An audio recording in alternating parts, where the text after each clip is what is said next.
নমস্কাৰ মই মোৰ সকলো জ্যোতিষ অনুৰাগীক মোৰ ফালৰ পৰা সম্ভাষণ জনাইছোঁ মই আপোনালোকৰ লগত হস্তৰেখাৰ ওপৰত কিছু আলোচনা কৰিম বিশেষকৈ এটি ক্ষেত্ৰ আছে যেটো ক্ষেত্ৰ হল শুক্ৰৰ ক্ষেত্ৰ আপোনালোকে প্ৰায়বিলাক ভিডিঅতে গম পাইছে যে বৃহস্পতিৰ ক্ষেত্ৰৰ কথাও কোৱা গৈছে শনিৰ ক্ষেত্ৰ ৰবিৰ ক্ষেত্ৰ বুধৰ ক্ষেত্ৰৰ বিষয়ে খুব এটা আলোচনা কৰা যায় বিশেষকৈ ভাগ্যৰেখাৰে হোক বা হৃদয় ৰেখাৰে কথা কওঁতে হোক বা হৃদয়ৰেখাৰ কথা কওঁতে হোক এইবিলাকৰ আপোনাৰ বিভিন্ন ক্ষেত্ৰত প্ৰায় বাকি এটা ক্ষেত্ৰৰ বিষয়ে অলপ বেছি কোৱা যায় কিন্তু এটা ক্ষেত্ৰ প্ৰায় খুব কম মানে আলোচনাৰ ক্ষেত্ৰত কৰা হয় কাৰণ সেইটো হল শুক্ৰৰ ক্ষেত্ৰ শুক্ৰৰ ক্ষেত্ৰটোৰ বিষয়ে মূল কথা হল তাত এনেকুৱা কিছুমান মানে আমাৰ চিহ্ন থাকে বা ৰেখা থাকে সেইবিলাক অকমান বিশ্লেষণ কৰা জটিল হৈ যায় সেই কাৰণে আপোনালোকে খুব কম পাব শুক্ৰৰ ক্ষেত্ৰৰ আলোচনাটোৰ ক্ষেত্ৰত বহুত কম পাব আপোনালোকে কিন্তু প্ৰকৃত সত্যটো হল কি শুক্ৰৰ ক্ষেত্ৰত বিশ্লেষণ কৰাটো এটা জটিল বিষয় হস্তৰেখাৰ আটাইতকৈ জটিল বিষয় বুলি কৈছো আমাৰ হাতৰ বাকি কেইটাতকৈ বিশেষকৈ আপুনি বৃহস্পতিৰ ক্ষেত্ৰ আলোচনা কৰা হোক তাত শুভ অশুভৰ কথা প্ৰায় আপোনাৰ শনিৰ ক্ষেত্ৰই হোক বা ৰবিৰ ক্ষেত্ৰ বুধৰ ক্ষেত্ৰ এইবিলাক ক্ষেত্ৰৰ ক্ষেত্ৰ আপুনি খুব এটা জটিল নহয় কিন্তু শুক্ৰৰ ক্ষেত্ৰ বিশেষকৈ শুক্ৰৰ ক্ষেত্ৰত জটিল এই কাৰণে কৈছো মই তাত যদি আপোনালোকে মই ক'ব পাৰিম কিন্তু কথাটো আপোনালোকে খুব পাজলত পৰি যাব শুক্ৰৰ ক্ষেত্ৰত হয়তো তথাপিতো বহুতে জানিব বিচাৰে কাৰণ হাতৰ বহুত চাই আছে ভিডিঅ গম পাওঁ মোৰো ভিডিঅ চাই আছে হস্তৰেখাৰ ওপৰত কিন্তু শুক্ৰৰ ক্ষেত্ৰত বিশেষকৈ কোৱাটো কম আছে কৈছো আগতে শুক্ৰৰ ক্ষেত্ৰত শুভ অশুভ কথা কিন্তু তাৰ মাজত আৰু বহুত ৰেখাও আছে যিবিলাক আপোনাৰ অতি শুভ হৈও থাকে কিছুমানৰ মুখ্য কথা হল কি শুক্ৰৰ ক্ষেত্ৰ যেটো কোৱা যায় সেই ক্ষেত্ৰটো হল আমাৰ তৰ্জনী আঙুলিৰ বৃহস্পতিৰ ক্ষেত্ৰ এই বৃহস্পতিৰ ক্ষেত্ৰ আৰু এইখিনি যেটো আছে এই যদিও আমি কওঁ যে এই গোটেইখিনি আয়ুৰেখাৰ ভিতৰখিনিকে শুক্ৰৰ ক্ষেত্ৰ তাতে আকৌ দুটা ভাগ হৈ আছে এটা আমাৰ তাত নিম্ন মংগলৰ ক্ষেত্ৰ ধৰি থোৱা আছে আৰু কিছুমান কিতাপত আপোনালোকে সেই ক্ষেত্ৰটো ৰাহুৰ ক্ষেত্ৰ বুলিও কৈ থৈ দিছে কিছুমান প্ৰায় একে প্ৰভাৱটো শনিৰ প্ৰভাৱ কি মংগলৰ প্ৰভাৱ যেনে ৰাহুৰ প্ৰভাৱ প্ৰায় একেই হয় সেই কাৰণে হেতু আপোনাৰ বিশেষকৈ আমি এতিয়া মোৰ বিশেষকৈ হেতু মংগলৰ নিম্ন ক্ষেত্ৰ বুলি ধৰি ফেলে আলোচনা কৰিম যেহেতু তাৰ পৰা এটা ৰেখা আহে হেতুক মাৰ্শাল ৰেখা বুলি কয় মাৰ্শাল মানে হল মংগল কিন্তু মুখ্য কথা হল কি এটা শুক্ৰৰ ক্ষেত্ৰ হল কি যে মইতো ক'লো যে এইখিনি ঠাই যেটো কাভাৰিং হৈ আছে আয়ুখ ৰেখা এই ভিতৰখিনি এইখিনিকে কোৱা হয় বৃদ্ধাংগালিৰ এটো সাইড ভিতৰ সাইডটো এই বৃদ্ধাংগ মূৰৰ পৰা এটো সাইড বিশেষকৈ ইমানখিনি সাইডটো আপোনাৰ কমপ্লিট মণিমণ্ডল এইখিনি ঠাইত কিন্তু আপোনালোকে মোটামুটি এই মুখ্য এখন ঠাই কিন্তু শুক্ৰৰ ক্ষেত্ৰ কৰে আৰু ওপৰৰ এখনি ঠিক এইখিনিৰ ওপৰত অকণমান এইখিনি কিন্তু নিম্ন মংগলৰ ক্ষেত্ৰ ধৰা হয় এনে যদিও গোটেইখিনি কোৱা যায় যে আয়ুখ ৰেখাৰ কাভাৰিং হৈ থকা শুক্ৰৰ ক্ষেত্ৰ কিন্তু ইয়াত আৰু নিম্ন মংগলৰ ক্ষেত্ৰ আছে এই ইফালৰখিনি হল উচ্চ মংগলৰ ক্ষেত্ৰ মুখ্য কথা হল কি এই মানুহৰ বিশেষকৈ যদি এই শুক্ৰৰ ক্ষেত্ৰ যদি আপোনাৰ দেখাত সুন্দৰ হয় পৰিপাটি অলপ উচ্চ হয় যদি আপোনাৰ সুগঠিত গঠনৰ কথা আছে কাৰণ কিছুমানৰ দেখা যায় শুক্ৰৰ ক্ষেত্ৰটো আপোনাৰ কম থাকে পৰিমাণটো কিছুমানৰ ডাঙৰ থাকে কিছুমানৰ অখ থাকে কিছুমানৰ চাপৰ থাকে মুখ্যতঃ নিম্ন হলে ইমান শুভজনক নহয় আসলতে শুক্ৰৰ ক্ষেত্ৰ যদি আপোনাৰ উচ্চ হয় যাব প্ৰশস্ত বুলি কয় যেটো আপোনাৰ আয়ুখ ৰেখাৰ ঠাইখিনি যদি বেছি হয় অলপ উচ্চ টাইপৰ হয় সুগঠিত হয় তেতিয়াহ'লে সেই জাতক জাতিকাসকল স্বাভাৱিকতে এটা সুন্দৰ চেহেৰা আকৰ্ষণীয় চেহেৰাৰ মানুহ হয় মানুহ এজনৰ আকৰ্ষণীয় চৰিত্ৰ বা মানুহ এজনৰ কথা বতৰাত গম পোৱা যায় আৰু সেই জাতক জাতিকাসকল শুক্ৰৰ জাতক জাতিকাসকল স্বাভাৱিকতে অকণমান বিশেষকৈ সৌন্দৰ্যপ্ৰিয় চখীন হয় আৰু যদি ভাল হয় সুগঠিত হয় উচ্চ হয় তেতিয়াহ'লে সেই জাতক কিন্তু হ'ল কি বা অলপ মাংসল টাইপ যেটো অলপ উচ্চ মানে অলপ বেছি হয় বিশেষকৈ আমাৰ দুটা ক্ষেত্ৰত বেছি অলপ মাংসল টাইপ থাকে মাংসল বুলি কওঁতে য'ত অলপ মঙহ বেছি থাকে সেইটো হ'ল আপোনাৰ এইখিনি চন্দ্ৰৰ ক্ষেত্ৰত থাকে আপোনালোকৰ এই চন্দ্ৰৰ ক্ষেত্ৰখিনি আপোনাৰ উচ্চ পাব আৰু শুক্ৰৰ ক্ষেত্ৰ হ'ব মাজৰখিনিত অকণমান দ পাব তাৰপিছত বাকীখিনিটো পালে এইটো কৈছে বৃহস্পতি এইটো শনিৰ এইখিনি ঠাই হ'ল আপোনাৰ ৰবিৰ ক্ষেত্ৰ বাকী এইটো হ'ল বুধৰ ক্ষেত্ৰ যদি এই ঠাইখিনি কথা কৈছোঁ এই ঠাইখিনি যদি আপোনাৰ উচ্চ হয় সুন্দৰ হয় বেছি চিহ্ন নাথাকে তেতিয়াহ'লে কোৱা যায় যে শুক্ৰ ক্ষেত্ৰ প্ৰশস্ত বুলি কোৱা হয় আৰু তেতিয়া সেই জাতক জাতকসকল বহু গুণৰে মানুহ আকৰ্ষণ কৰিব পৰা গুণটো প্ৰাপ্তি হৈ থাকে আৰু যদি আপোনাৰ যদি বেছি চাপৰ হয় বেছি কাটাকুটা ৰেখা থাকে তেতিয়া সেই জাতক জাতিকাৰ দাম্পত্য জীৱনটো সুখ কম হয় এইটো জানাই কথা বিশেষকৈ শুক্ৰ গ্ৰহৰ কাৰকতাই হ'ল সৌন্দৰ্যপ্ৰিয়তা প্ৰেম প্ৰীতি আপোনাৰ প্ৰতীক শুক্ৰ গ্ৰহ তাৰ লগতে শুক্ৰই হ'ল মুখ্য কথা যে বিপৰীত লিংগৰ প্ৰতি আকৰ্ষণ শক্তি সেই বস্তুটো বিপৰীত লিংগৰ প্ৰতি যে দুৰ্বলতা সেইখিনি শুক্ৰৰ পৰাই আহে কিন্তু কথা হ'ল কি মুখ্য কথা হ'ল কি শুক্ৰ প্ৰধান মানুহবিলাক গম পোৱা যায় সেই মানুহবিলাক অলপ চখীন হয় যিকোনো কামত পৰিপাটি হয় হাঁহিমুখে কথা কোৱা বিশেষকৈ মুখ্যতঃ ৰাশি হিচাপত বৃষ ৰাশি আৰু তুলা ৰাশিৰ মানুহখিনি সাধাৰণতে শুক্ৰ প্ৰধান লোক হয় সেই ৰাশি অনুযায়ী হয় কাৰণ সেই দুটা ৰাশিৰ অধিপতি জন্মকুণ্ডলীত বৃষ আৰু তুলা ৰাশি দিয়া আছে গতিকে তুলা ৰাশি বা বৃষ ৰাশিৰ জাতকসকল সাধাৰণতে আনৰ তুলনাত কিছু পৰিমাণে অলপ চখীন হ'বই আৰু প্ৰেম প্ৰীতি এইবিলাকৰ প্ৰতি বা যিকোনো চাফ চিকুণতা মানুহক দেখুৱাই ভাল পায় খুৱাই ভাল পায় নিজেও খাই ভাল পায় সেই এটা আনন্দ আৰু নিজৰ বিৰাট মানে অলপমান চাৰিজনৰ আগত নিজক দাঙি ধৰাৰ যিটো প্ৰৱণতা সেইটো কিন্তু আপোনাৰ শুক্ৰৰ ক্ষেত্ৰৰ পৰা আহে এতিয়া মুখ্য কথা হ'ল শুক্ৰ মই ক'ম যে প্ৰথমতে হ'ল সেই শুক্ৰ স্থানত কি চিহ্ন থাকিলে অশুভ তত্ত্ব আহি যাব পাৰে আপোনালোকক ভালকৈ মই দেখুৱাই দিছোঁ চাই ল'ব যদি শুক্ৰ ক্ষেত্ৰত যদি আপোনাৰ জাল চিহ্ন থাকে জাল চিহ্ন মানে এনেকুৱা চিহ্ন আপোনালোকক কৈ দিছোঁ এনেকুৱা চিহ্ন যিটো চাব এইবিলাক জাল চিহ্ন বুলি কয় যদি শুক্ৰ ক্ষেত্ৰত এনেকৈ জাল চিহ্ন থাকে তেনেহ'লে সেই জাতক সদায় আপোনাৰ বদনামী হয় জাল চিহ্নই জাতকক যিকোনো জাতক বা জাতিকাক বদনামী কৰে তাৰ লগত দাম্পত্য জীৱনৰ ক্ষেত্ৰত অসুখী হয় তাৰমানে সুখী নহয় জাল চিহ্ন থাকিলে এইটো অশুভ বিশেষ জাল চিহ্ন থকাটো শুক্ৰৰ ক্ষেত্ৰত ত্ৰিভুজ আমি জানো ত্ৰিভুজ থাকিলে যিকোনো ক্ষেত্ৰত ত্ৰিভুজ থাকিলে অত্যন্ত শুভ শুক্ৰৰ ক্ষেত্ৰতো শুভ যদি বেলেগ আৰু বেলেগ চিহ্নৰ কাৰণে যদি আপোনাৰ যদি বদনাম হয় কাৰণ শুক্ৰৰ ক্ষেত্ৰত এটা চিহ্ন নাই বহুত চাব আপোনালোকে ইয়াত বিশেষকৈ আমাৰ এই হাতৰ এইখিনি ঠাইত আপুনি যথেষ্ট ভাৱ ৰেখা বিভিন্ন আকৃতিৰ ৰেখা আছে সেইকাৰণে তাক বিচাৰ কৰি ওলাই অনাটো খুব জটিল কাম সেইকাৰণে কৈছোঁ যদি এনেকৈ ত্ৰিভুজ থাকে যদি অন্য কোনোবা অশুভ চিহ্নৰ কাৰণে জাতক বদনামী হ'ল নাৰীজনিত হওক নাৰী হ'লে পুৰুষজনিত বদনাম হওক তেতিয়াহ'লে সেই বদনামৰ পৰাও হাত সাৰি আহিব পাৰে উদ্ধাৰ পায় যদি তাত চতুৰ্ভুজ থাকে বদনাম হ'লেও বদনামটো হয় বহুত বদনাম হৈ যাব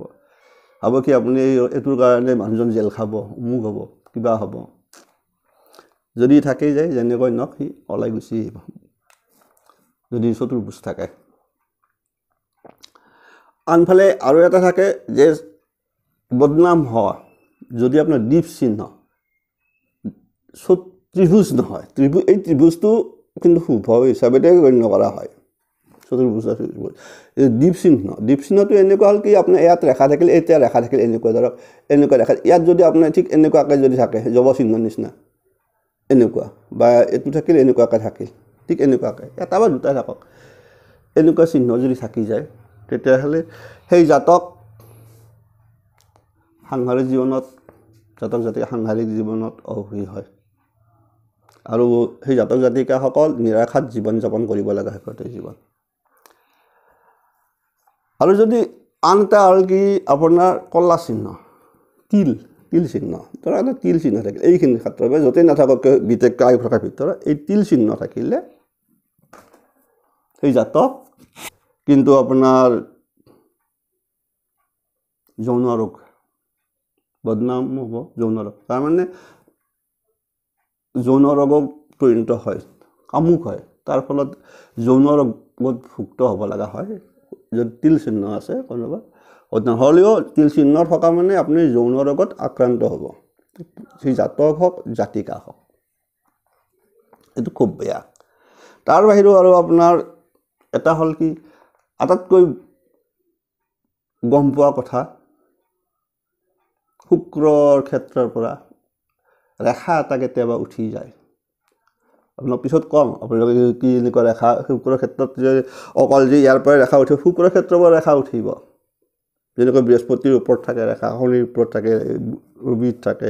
বুধত থাকে, ঠিক এনেকুৱাকৈ শুক্ৰৰ ক্ষেত্ৰত যদি শুক্ৰৰ ক্ষেত্ৰৰ পৰা চাব দে এই শুক্ৰৰ ক্ষেত্ৰত ঠিক এনেকুৱাকৈ যদি শুক্ৰৰ ক্ষেত্ৰৰ পৰা উঠি যায় ৰেখা,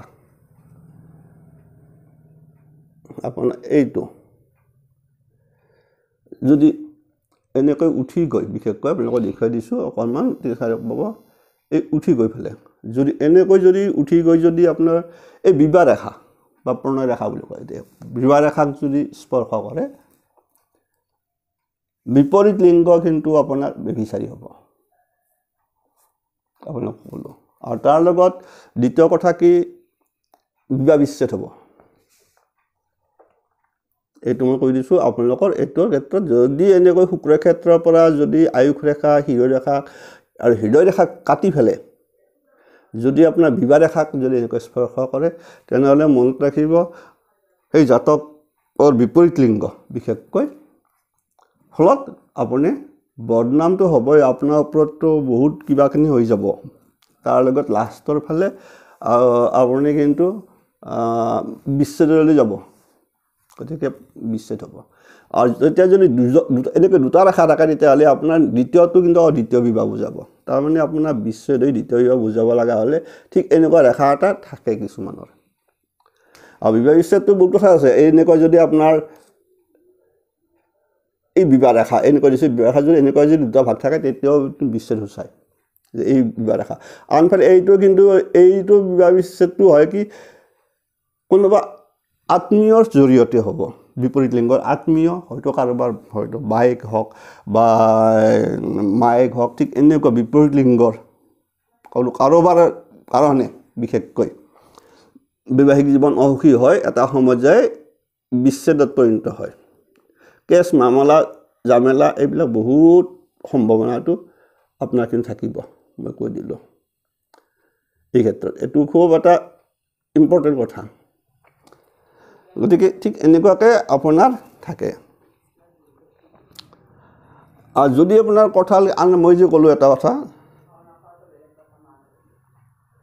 এইখিনি চাই থৈছোঁ মই যি ক'লোঁ এই শুক্ৰস্থান, এইখিনি যে মংগলস্থান ক'লোঁ যে ইয়াৰ পৰা কোনো ৰেখা আহি যদি আপোনাৰ ঠিক এনেকৈ যদি ইয়াত যদি চুই থাকে পাব, যদি আপোনাৰ এনেকৈ ৰেখা যদি এই মংগলৰ স্থানৰ পৰা আহি যদি ইয়াত যদি আয়ুস ৰেখা চুই থাকে তেতিয়াহ'লে মনত ৰাখিব এই আপোনাৰ জীৱনত কৰ্মত আপোনাৰ আত্মীয় মানে ঘৰৰ মানুহ কোনোবাই আত্মীয় পৰা আপোনাৰ জ্ঞাতি আত্মীয়ৰ পৰা আপুনি কিন্তু বহু কৰ্মত বাধা পাব, আপোনাৰ কাম হ'ব কিন্তু বাধা সৃষ্টি কৰি থাকিব, এই বাধা পাব আপোনাৰ এই এনেকুৱা এটা আয়কে নিম্ন মংগলৰ পৰা যদি আয়ুস ৰেখা চুৱে, কিন্তু শুক্ৰৰ ক্ষেত্ৰত ধৰে ওপৰত সেইখিনিয়ে কিন্তু এতিয়া আপোনাৰ অকল সেইটোৱে নহয় আমাৰ ক্ষেত্ৰতো আকৌ ভালো আহিব লাগিল গতিকে আপোনাৰ ভালটোৰ ক্ষেত্ৰত ক'ব লাগিলে আপোনালোকক এতিয়া মই কৈ দিছোঁ কি এনেকুৱা আছে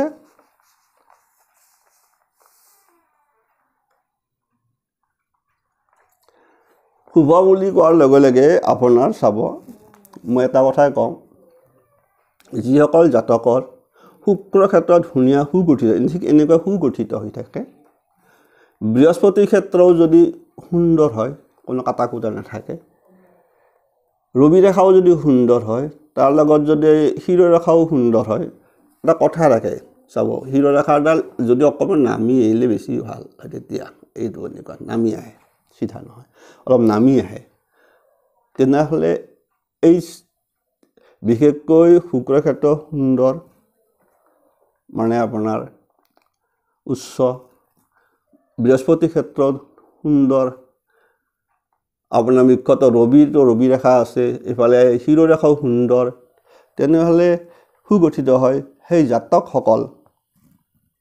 বিখ্যাত সংগীতজ্ঞ হয় এইটো মনত ৰাখিব কিন্তু শুক্ৰৰ পৰাই কিন্তু আপোনাৰ সংগীতৰ প্ৰতি ৰাপ থাকিব কিন্তু শিৰৰেখাডাল এই বিশেষ এটা শিৰৰেখা এই শিৰৰেখাডাল ধুনীয়াকৈ এনেকুৱা আহিব লাগিব স্পষ্ট ৰাখিব লাগিব ৰবি ৰেখাও ঠিক এনেকুৱাকৈ একদম সুন্দৰকৈ ৰবি ৰেখা আৰু এই ক্ষেত্ৰতো ভাল হ'ব লাগিব শনি ক্ষেত্ৰৰ বিশেষকৈ উচ্চ হ'ব লাগিব তেতিয়া সেই জাতক বা জাতিকাই বিখ্যাত সংগীতজ্ঞ হ'ব তাৰ লগত কিছুমান দেখা আপোনালোকে পাই থাকিব ঠিক এনেকুৱাকৈ যদি সৰুকৈ ৰেখা থাকে শুক্ৰৰ ক্ষেত্ৰত চাব তলৰ ফালে থাকে তেনেহ'লে এইকেইটা বৰ শুভজনক নহয় আপোনালোকক ক'লোঁ এনেকৈ যদি নহয় আপোনাৰ হাতত যদি চাব যদি এনেকৈ ৰেখা থাকে ধৰক আপোনাৰ ঠিক এনেকৈ দীঘল ৰেখা থাকে এয়া চাব এনেকৈ দীঘল ৰেখা থাকে যদি থাকে তেতিয়া এই ৰেখাটোক কোৱা হয় আপোনাৰ প্ৰভাৱ ৰেখা এই প্ৰভাৱ ৰেখা বুলি কয় এইকেইটা আপোনাৰটো কোৱা হয় প্ৰভাৱ ৰেখা এইকেইটাকে কোৱা হয় প্ৰভাৱ ৰেখা বা ইনফ্লুয়েন্স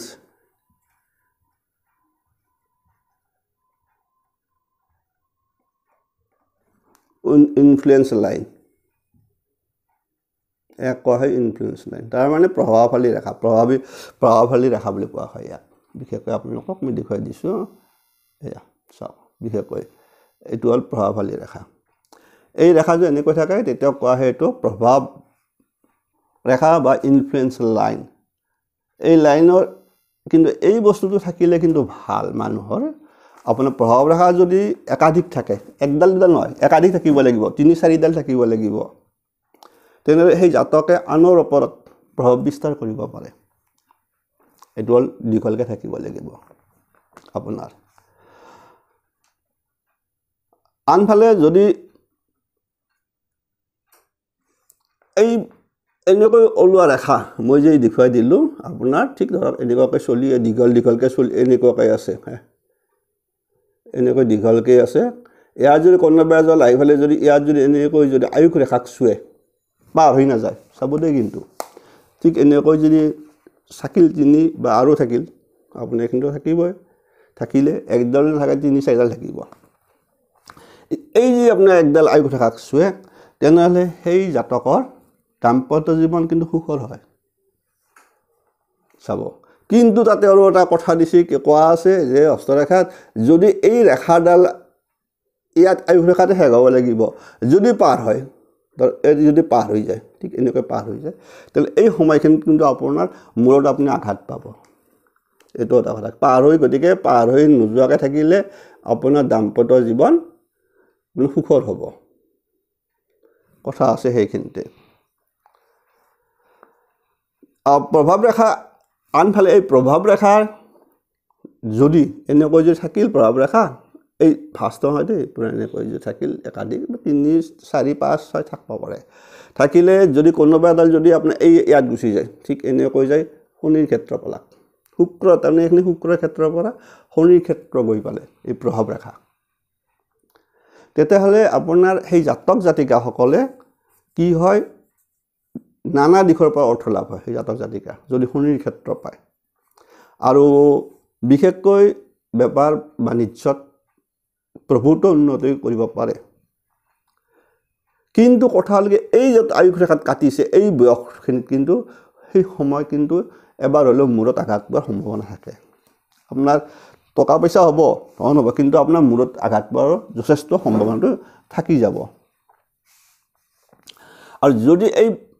ৰেখা আপোনাৰ বিশেষকৈ কোনোবা এটা ৰেখাই যদি ধৰক আপোনাৰ মই জানে এই ধৰক এনেকুৱাকৈ ৰেখা যদি ধৰক এই এডাল ৰেখাই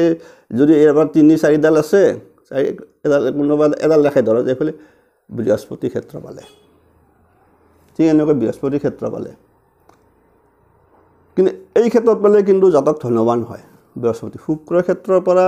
এই প্ৰভাৱশালী ৰেখা যদি বৃহস্পতিৰ ক্ষেত্ৰ পায় কোনোবা এডাল ৰেখাই গোটেইকেইডাল নাযায় এডালে যাব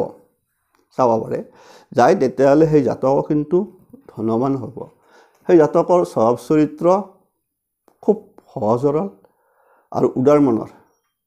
আৰু জীৱনৰ প্ৰত্যেকটা ক্ষেত্ৰত সফল হ'ব পাৰে আপোনালোকক এইখিনি ক'লে বিশেষকৈ এনেকুৱা ৰেখা পাব এই ৰেখা ভাল তাৰ লগত এটা কথা হ'ল কি যদি আপোনাৰ চাব এই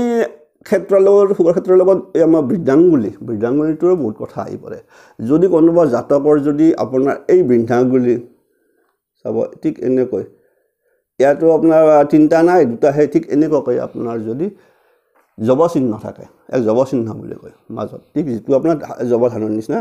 ঠিক এনেকৈ যদি আপোনাৰ ঠিক জব চিহ্ন থাকে এই জাতকসকলৰ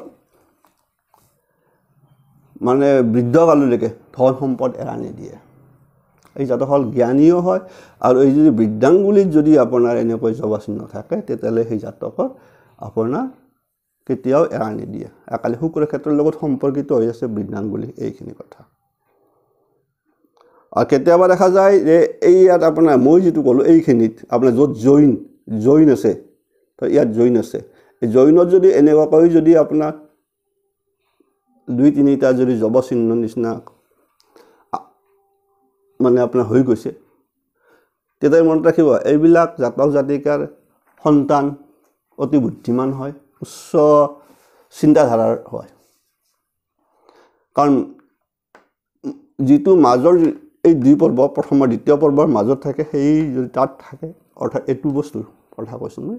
এই বস্তুটো এই মাজত এনেকুৱা দিলে ইয়াত যিটো জব চিহ্ন থাকিব সেইটোৰ কথা কৈছোঁ এইটো যদি থাকে আপোনাৰ বৃদ্ধ বয়সলৈকে ধনৰ অভাৱ নহ'ব যদি এনেকৈ যদি মানে বৃদ্ধাংগুলি আৰু শুক্ৰ ক্ষেত্ৰৰ মাজত যদি এনেকৈ যদি জব চিহ্ন নিচিনা 2-3টা থাকে তেনে বুজি ল'ব এইবিলাক আপোনাৰ সন্তান সূচাই আছে কিন্তু এই সন্তান যিবিলাক জাতক জাতিকাৰ হাতত বৃদ্ধাংগুলি ঘূৰত জব চিহ্ন নিচিনা চিন থাকে সেই জাতকৰ সুপুত্ৰ জন্ম হয় এৰিলোঁ তাৰ লগত আৰু বহুত কথা আছে আৰু আপোনালোকক এইটো কথা কৈ থৈ দিলোঁ একেলগে কিন্তু এইটোৱে এনেকুৱা এই প্ৰভাৱ ৰেখা ইয়াতে আৰু এটা ৰেখা থাকে ইয়াৰ পৰা এইখিনি ঠাইৰ পৰা আপোনাৰ ধৰক ইয়াৰ পৰা থাকিল ইয়াৰ পৰা যদি এনেকৈ ৰেখা যদি এই স্থানটোৰ পৰা এইটো নহয় যে এনেকৈ ভাঁজ দেখা থাকে চাব একদম একেলগে থাকে এইডাল কিন্তু মংগল ৰেখাই হ'ব অকল যদি থাকে এইডাল মংগল ৰেখা ইয়াত সেইকাৰণে জটিল হৈ যায় একদম যদি কাষেৰে থাকে এনেকৈ ধৰক এডালৰ লগত যদি ঠিক এনেকৈ একদম কাষে আহি আছে এডাল কিন্তু সহায়কাৰী আয়ুস ৰেখা এই সহায়কাৰী আয়ুস ৰেখা আৰু এডাল মংগল ৰেখা মাৰ্চেল ৰেখা বুলি কয় হাতত যদি থাকে সেই জাতকৰ যিকোনো আপদ বিপদৰ পৰা ৰক্ষা পায় যিকোনো কিবা এটা হ'ব লগা হ'লেও দীৰ্ঘায়ু জীৱন লাভ কৰে আজিলৈকে এৰিলোঁ আপোনালোকৰ কিছু হ'লেও শুক্ৰ ক্ষেত্ৰৰ কথা গম পালে গতিকে দীঘল হ'ল ভিডিঅ'টো উপায় নাই একেলগে সাঙুৰি থৈ দিলোঁ চাব নিশ্চয় খুব অকণমান বিচাৰ ক্ষেত্ৰত শুক্ৰৰ ক্ষেত্ৰৰ বিচাৰ অকণমান জটিল বিষয় কাৰণ আমাৰ বিশেষকৈ দাম্পত্য জীৱনত বহুত কথা আহি থাকে তাত আপোনাৰ হ'বলগীয়া ভৱিষ্যত বহুত কথাই গম পোৱা যায়, খুব চোৱা যায় কেতিয়াবা। যদি কেতিয়াবা এই বিশেষকৈ চোৱা যায় যদি ধৰক কাৰোবাৰ গিৰিয়ে ঘৈণীয়েকৰ মাজত কাজিয়া হয়, যদি কোচ মামলা মকৰ্দমা চলি আছে, যদি কিয় চলি আছে, হয়তো কেতিয়াবা দেখা যায় যে এই তাৰ পৰাই কি হৈ আছে হ'ব পাৰে সম্ভাৱনাটো। আৰু হয়তো কেতিয়াবা আপোনাৰ বদনাম হৈ আছে, বিশেষকৈ কিছুমান চিহ্নই মানুহক বদনামী কৰি তোলে। বিশেষকৈ জাল চিহ্ন থাকিলে সেই জাতক বিপৰীত লিংগৰ প্ৰতি যথেষ্ট আকৰ্ষিত হৈ থকা দেখা যায়। আপোনালোকক কৈ থলোঁ, তাৰ ফলত বদনাম হয়। আৰু যদি জাল চিহ্নও থাকিল, তাৰ লগত যদি ত্ৰিভুজ চতুৰ্ভুজ থাকিল, তেতিয়া সেই জাতক যিমান বদনাম নহয় কিয় তাৰ পৰা হয়তো ৰেহাই পাব। এৰিছোঁ। যিসকলে নতুনকৈ চাই আছে সেইসকলে ছাবস্ক্ৰাইব কৰিব। খুব ইণ্টাৰেষ্টিং বিষয়বস্তু, কাৰণ ইয়াত গমেই পালে আপোনালোকে কিমানটা বস্তু সোমাই আছে শুক্ৰৰ ক্ষেত্ৰৰ মাজত। ৰেখাই আছে, বুজিছোঁ প্ৰভাৱ ৰেখা, ইনফ্লুৱেঞ্চ লাইন, মইতো কৈ দিছোঁ ইনফ্লুৱেঞ্চ লাইন, প্ৰভাৱশালী ৰেখা, আনৰ ওপৰত প্ৰভাৱ বিস্তাৰ কৰিব পৰা সক্ষমতা। আন তাতেই আছে মাৰ্চেল ৰেখা, তাতেই আছে সহায়কাৰী আয়ুস ৰেখা। মাৰ্চেল ৰেখা কিন্তু সদায় সিহঁৰ পৰা আহিব, এই নিম্ন মংগলৰ ক্ষেত্ৰৰ পৰাই নামি আহিব। আয়ুস ৰেখা কিন্তু মংগলৰ কাষৰ জয়ফালে কাষে একদম কাষেৰে গুচি যাব সহায়কাৰী, এটা আয়ুস ৰেখা। অকণমান দূৰেদি গ'লে আৰু তাৰে অলপ দূৰেদি গ'লে যদি আকালি ৩-৪টা থাকি পেলাই যদি তৰে কোনোবাৰ ওপৰলৈ উঠি গৈছে, এইটো হ'ল ইনফ্লুৱেঞ্চ ৰেখা, প্ৰভাৱ ৰেখা। এৰিছোঁ। নিশ্চয় ভাল পাব। সকলোৰে মংগল কামনা কৰিলোঁ। ঠিক এনেকুৱা কিছুমান বিষয়বস্তু সময় সাপেক্ষে আপোনালোকে পাই যাব। ইণ্টাৰেষ্টিং বস্তু, হস্তৰেখা খুব এটা গভীৰ অধ্যয়নৰ প্ৰয়োজন হয়। কাৰণ আমি কেতিয়াবা ইফালে চাওঁতে ইফালে ধুনীয়াকৈ আছে বিবাহ ৰেখা, ইফালে কিন্তু আনফালে মকৰ্দমা চলি আছে। আপোনালোকক ক'লোঁ কিন্তু সুন্দৰ বিবাহ ৰেখা দেখাত, কিন্তু আমি মাৰ্ক নকৰোঁ যে ইয়াৰ পৰা যে শুক্ৰৰ ক্ষেত্ৰৰ পৰা যে ৰেখা গৈ পেলাই আমাৰ যে ইয়াত সোমাই গৈছে, আহি পেলাই যে বিবাহ ৰেখাক যে স্পৰ্শ কৰি আছে, লক্ষ্য কৰাই নাযায়। কেতিয়াবা দেখা যায় আপুনি ইয়াৰ পৰাই ৰেখাডাল গৈ আপোনাৰ যে শিৰোৰেখাত চুইছে, আয়ুস ৰেখা কাটি শুক্ৰৰ ক্ষেত্ৰৰ পৰা গৈছে, শিৰোৰেখাত চুই আছে।